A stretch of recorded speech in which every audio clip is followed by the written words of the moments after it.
Already हम discuss कर चुके हैं सेविंग्स, हम ऑलरेडी डिस्कस कर चुके हैं इन्वेस्टमेंट्स, गोल्ड्स के बारे में हम डिस्कस कर चुके हैं, म्यूचुअल फंड्स के बारे में हम डिस्कशंस कर चुके हैं, ठीक है, आईटीआर के ऊपर डिस्कशंस कर चुके हैं। आज हम डिस्कस करते हैं, अभी हम डिस्कस करते हैं इमरजेंसी फंड्स के बारे में। तो इमरजेंसी फंड्स होता क्या है? देखो, अब क्यों बनाना होता है इमरजेंसी फंड्स, मतलब फ़ायदे क्या है इमरजेंसी फंड्स बनाने के, मतलब ना बनाए तो उससे क्या होगा, बनाएंगे तो क्या फ़ायदे। ठीक है, सबसे पहले हम समझते हैं कि इमरजेंसी फंड्स होता क्या है। इमरजेंसी फंड देखो, इन सिंपल टर्म्स में क्या होता है, कोई भी पैसा जो हम एक अलग उठा के रखते हैं other than savings and other than investments.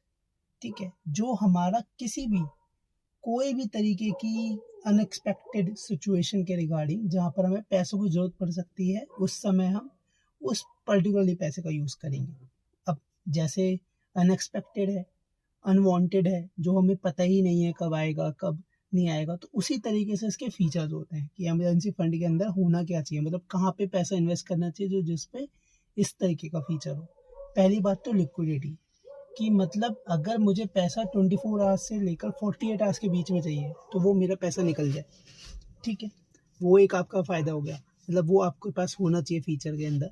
दूसरा क्या है कि वो आपको इन्फ्लेशन से बीट करता होना चाहिए, क्योंकि मे बी हो सकती है कि इमरजेंसी आपको विद इन 1 ईयर आए ना, तो हम ये तो नहीं एक्सपेक्ट कर सकते ना कि हमें 2.5-3% इंटरेस्ट मिले या 4% इंटरेस्ट मिले या 6% इंटरेस्ट मिले। तो जो भी आपका इमरजेंसी फंड हो वो आपको इन्फ्लेशन को बीट करे। अगर एग्जांपल ये चलता है, जैसे इंडिया का इन्फ्लेशन आज की डेट में, रिटेल इन्फ्लेशन जो है वो 7% चल रहा है। ठीक है, और होलसेल इन्फ्लेशन जो चल रहा है वो 7.5% चल रहा है।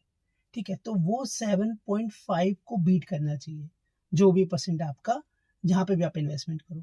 तीसरा क्या है कि जो भी आप इन्वेस्टमेंट करो, जहाँ पे भी आप इन्वेस्टमेंट करो, वो आपका रिस्क फ्री होना चाहिए। पहली बात, ऐसा नहीं कि आपने उससे पैसा लगा दिया जहाँ पर रिस्क है। अब रिस्क का क्या मतलब है कि जो हमने पैसा लगाया है, क्या पता वो हमें उससे कम में मिल रहा हो, क्योंकि इमरजेंसी को तो हमें पता ही नहीं है ना कि कब जरूरत आएगी। तो जो भी आप पैसा लगाओ, तो जितना पैसा आप लगाओ वो तो मिले कम से कम, और उससे ज़्यादा तो मिलेगा ही अगर आप उसे सही जगह लगाते हो। तो रिस्क फ्री इन्वेस्टमेंट में और इन्फ्लेशन से बीट करते हुए, और लिक्विडिटी होना चाहिए कि मतलब 24 आवर्स से लेकर 48 आवर्स के बीच बीच में आपके बैंक अकाउंट में आ जाना चाहिए वो पैसा। ठीक है, तो ये आपका रहेगा इमरजेंसी फंड का। अब इमरजेंसी फंड कहाँ लगाएं, किधर लगाएं, वो हम डिस्कस करेंगे नेक्स्ट वीडियो में।